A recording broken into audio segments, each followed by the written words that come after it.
2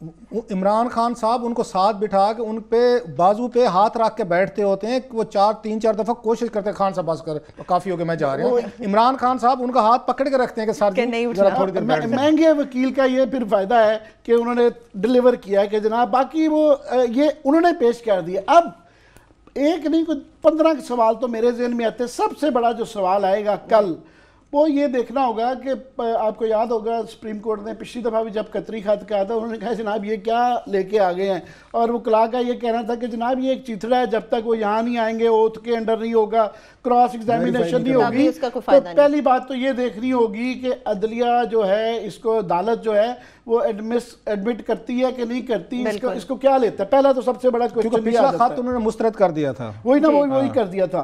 پھر اس کے بعد یہ ہے کہ آپ دیکھیں یہ 80 سے لے کے آج جو ہے کتنے ہو گئے 37 سال بعد جو ہے نا یہ پیش کیا جا رہا ہے. 37 سال میں اس کا کوئی ذکر نہیں تھا, کسی کو نہیں پتا تھا, اور یہ جو ہے نا میاں شریف صاحب پہ انہوں نے ڈال دیا ہے.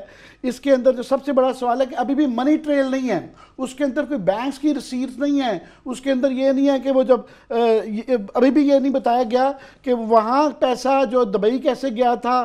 اس کے بعد پھر جو ہے وہ کویسچنز آگے ہوئے ہیں کہ جو وہاں سے دبئی سے پیسہ آیا تھا طارق شفیع صاحب کا, مجھے یاد ہے کہ نعیم بخاری صاحب نے کہا تھا کہ اس کی ٹرانزیکشن میں تو ایکچولی لاس ہوا تھا, تو وہاں سے پیسے کیسے جنریٹ ہوتے. تو یہ سوالات اپنی جگہ جو وکلاء نے اور عدالت نے, یاد رہے کہ ابھی تک جتنی بڑی میخیں نکالی ہوئی ہیں ججز نے نکالی ہیں کہ غلط دستخط, ٹائمنگ کا نام ملنا, وہ جتنے بھی ہیں, تو وہ یہ جو فل کرنے کی کوشش کی ہے. سوال یہ آ جاتا ہے کہ ابھی بھی جو ہے وہ منی ٹریل ابھی بھی نہیں ہے, ابھی ساری money trail everything ends up at the door of the قطریز, کے قطریز کے ادھر جا کے چیک کر لیں. اب وہ ہے عدالت مانتی ہے کہ نہیں مانتی. اس کے بعد پھر ایک یہ والا وہ آ جاتا ہے. پھر آف کورس اس کے اندر بے تحاشا کانٹرڈکٹری سٹیٹمنٹس ہیں دستخطوں کی. یہ جو ان کے بیٹے کہتے رہے, میرا خیال ہمارا بھی کوئی کلپ بچوں نے آج بنا کے رکھا ہوا ہے کہ وہ حسین صاحب یہ کہتے رہے ہیں کہ جناب نہیں وہ تو میں نے دیا تھا اپنے چھوٹے بھائی کو پیسہ. کسی جگہ پرائم منسٹر کہتے رہے ہیں کہ جدہ سے آیا تھا, وہ آیا تھا. 37 سال اس کا یہ ذکر نہیں تھا قطری کا, جس میں اندر جو ہے 80 سے لے کے 2000 تک 20 سال تک یہ میاں شریف صاحب نے انہوں نے مرحوم والد پہ ڈال دیا ہے. اور بڑی زیادتی ہے, میں سمجھتا ہوں کہ مرحوم والد کو بیسیکلی وہ یہ کہہ رہے ہیں کہ وہ ٹیکس ویڈر تھے. میں ٹیکس چوری کا لفظ یوز نہیں کر رہا, ان پہ نہ ڈکلیئر کر کے کہ 20 سال تک انہوں نے وہ 2000 کیونکہ وہ وہاں سے جدہ تک انہوں نے کر دیا نا. اس کے بعد ٹائمنگ ایسی ملائی ہے کہ یہاں ڈکلیریشن کا نہ آئے کہ 80 سے لے کے 2000 تک جو ہے اس کو ڈکلیئر نہیں کیا گیا تھا, کسی اس پہ نہیں ہے. اور یاد رہے کہ میاں صاحب بھی اپنے کاروبار سے 1997 میں سبکدوش ہوئے ہیں, اس سے پہلے ان کو بھی پروفٹ آتا تھا. تو بڑا بیٹے ہونے کے آپ سے سوال ہے کہ یہ جو انہوں نے کہا ہے کہ یہ وہاں پہ ان کا جو آیا قطری شہزادے صاحب کا پارٹ 2 آیا ہے جو ان کا یا سیزن 2 آیا ہے, اس میں نے یہ پوچھنا ہے آپ سے, تو یہ وہ کہتے ہیں کہ یہ نقد یہ پیسے لائے تھے, یہ کیش کی صورت میں پاکستان سے نقد پیسہ قطر کیسے گیا تھا, یہ دبئی یہ بڑا سوال ہے. وہ یہ اس میں کوئی کور کیا ہے اس کو, یا تیسرا پارٹ 3 آنے والا ہے. انہوں نے کہا کہ جناب وہاں پہ گول مول سا رکھا ہے. یہاں سے کیسے گئے پاکستان وہ کہہ رہے ہیں کہ یہاں سے گیا ہی نہیں, وہ دبئی کے اندر جو لگائی تھی یہ نہیں بتایا کہ دبئی میں کیسے آیا. شروع میں جب لگائی گئی مل 73 میں کے قریب, وہ کہہ رہے ہیں کہ جناب یہ تقریباً گلف سٹیل مل دبئی کے اندر لگائی گئی. یہ نہیں بتایا کہ وہاں پیسے اشارہ سا ہے کہ شاید بینکوں سے لیا گیا, کولیٹرل کیا تھا, اس کی کوئی تفصیل نہیں ہے. یہ بھی کہہ رہے ہیں حکومت کے تعاون سے دبئی کی نہیں ہے, اس کی منی ٹریل نہیں ہے, کوئی رسیدیں نہیں ہیں. 2 بلین کی آپ سمجھ لیں کہ یہ 2 بلین کے تقریباً رقم بن جاتی ہے. 2 ارب روپیہ آپ یہ سمجھ لیں کہ اس کی کوئی رسید نہیں تھی, بس وہ ایسے ہی ہے کسی کو پکڑا دینا کہ یار یہ رکھ لو, تم اس کو دے دینا, تم اس کو دے دینا, تم اس کو دے دینا. یہ 2 ارب روپیہ بغیر کسی رسید کے جاتا ہے. ایک اگر میں بیٹھا ہوتا نا, میں نے یہ لیٹر لکھنا ہوتا, میرے ذہن میں آ رہا ہے ایک چھوٹا سا ایک آئیڈیا, یا آئیڈیا ابھی سے دے تو مفت میں بغیر فیس لیے. اگلا لیٹر جب آپ بنائے نا یہ کور کرنے کے لیے کہ پاکستان سے پیسہ وہاں پہ کیسے گیا تھا نقدی کی شکل میں, تو آپ تھوڑی سی ٹویسٹنگ کریں اس میں. کس طرح کی ٹویسٹنگ؟ وہ ٹویسٹنگ یہ کروں کہ جناب ہمارا تھا یہاں پہ سٹیل کا بزنس, ہمارے پاس جب یہاں پہ بھٹو صاحب تھے انہوں نے بڑا ظلم کیا, انہوں نے بڑی زیادتی کی, انہوں نے نیشنلائز کر دیا. جب نیشنلائز ہو گئے ہمارے پاس یہ پیسے بھی نہیں تھے ہمارے, بلکہ جتنے زیورات وغیرہ اور کیش وہاں پہ رکھا ہوا تھا اتفاق فاؤنڈری کے لاکرز میں, وہ بھی بھٹو صاحب کے بندے آئے اٹھا کے لے گئے, ہم برباد ہو گئے, تباہ ہو گئے, بچوں کے لیے دودھ تک کے پیسے بھی نہیں تھے ہمارے پاس. اب یہ کہیں کہ جب ان کو پتہ چلا قطریوں کو، اس وقت قطر اتنا ڈیولپ نہیں تھا، انہوں نے کہا جناب سٹیل کا بزنس کرتے ہیں.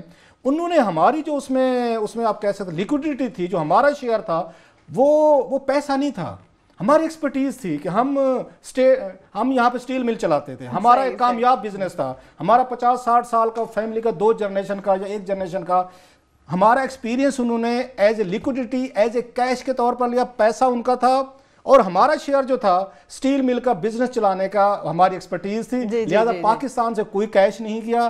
ہماری ایکسپرٹیز، ہماری سکیل کو لیکوڈیٹی یا ہمارے شیئر کے طور پر انہوں نے قطریوں نے ٹریٹ کیا. سو کوئی ضرورت نہیں رہے گی آپ کو یہاں سے یہ بتانے کہ اونٹوں پہ کیا، ریڑھی پہ کیا، جہاز پہ کیا، کیسے کیا. یہ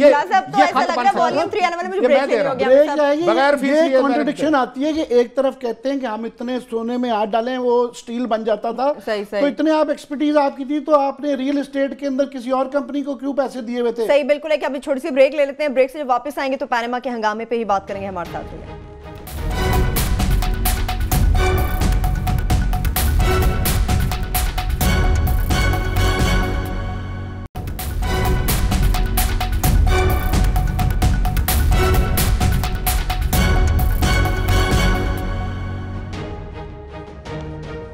بریک کے بعد ایک بار پھر سے پروگرام میں ہم آپ کو خوش آمدید کہیں گے. پینما ہنگامے کی بات کریں، جب ہم تضادات کی بات کر رہے تھے بریک پر جانے سے پہلے، تو ایک چھوٹا سا کلپ ہمارے پاس موجود ہے کہ کس طرح سے شریف فیملی اور حکومتی وزراء اپنی ہی باتوں سے مکرتے بھی رہے، اپنی ہی باتوں پہ قائم ہوتے بھی رہے، مختلف تضادات ان کے بیانات میں نظر آتے رہے. وہ ایک چھوٹا سا کلپ ہے، وہ پہلے آپ دیکھیے پھر آئیں گے بات کریں گے اس پہ.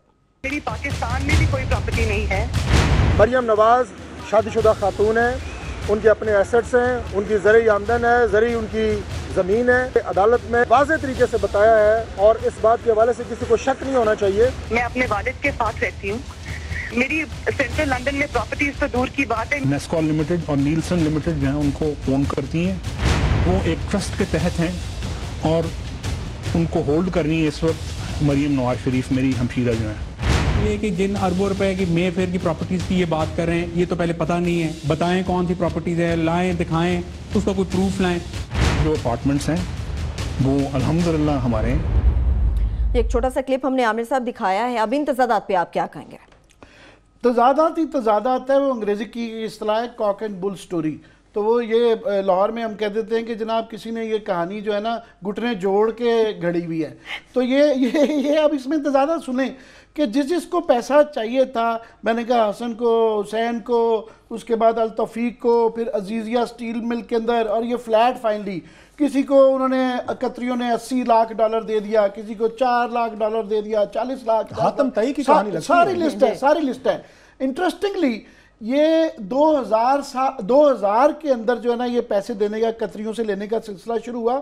پہلے 20 سال میں جو فیملی پہ ان کی اپنی کہانی کے مطابق اتنی افتاد آئیں، مشکلیں آئیں کہ جب پیسہ نہیں تھا جوناتھن جہاز آ گیا اور بینکوں سے قرضے لے کے یہاں پہ بنائی.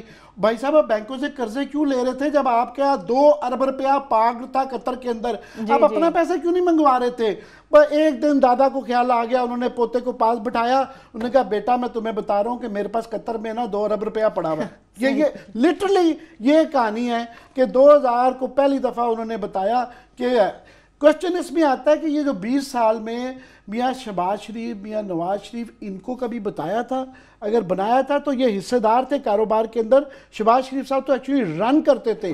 تو انہوں نے اگر والد صاحب سے بھول ہو گئی تھی کہ 20 سال تک ان کو 2 ارب روپیہ بھولا ہوا تھا اپنا، جو قطر میں 30 لاکھ سے 2 ارب روپیہ بنا تھا بائی دا وے. تو وہ اس میں انہوں نے کیوں نہیں ڈکلیئر کیا ٹیکسز کے اندر؟ 20 سال تک وہ ڈکلیریشن نہیں آئی. یہ بڑا اہم نقطہ ہے. یہ جو شہباز شریف صاحب، نواز شریف صاحب 97 سے پہلے انہوں نے سبکدوش اس سے بعد میں ہوئے ہیں، تو وہ پیسے کے اوپر جو ہے وہ کہاں گئی؟ وہ آپ یہ کہہ رہے ہیں کہ ان سب نے اپنے ٹیکس گوشواروں میں یہ قطری پراپرٹی ریفلیکٹ کیوں نہیں کی؟ یہ آپ کہہ رہے ہیں کسی نے 35-37 سال میں ذکر کبھی پاکستان میں، ہم وہ 37 سال سے سیاست میں ہیں، 83 سے آنورڈ، آج تک قطر کا کسی کو نہیں پتا تھا. One fine day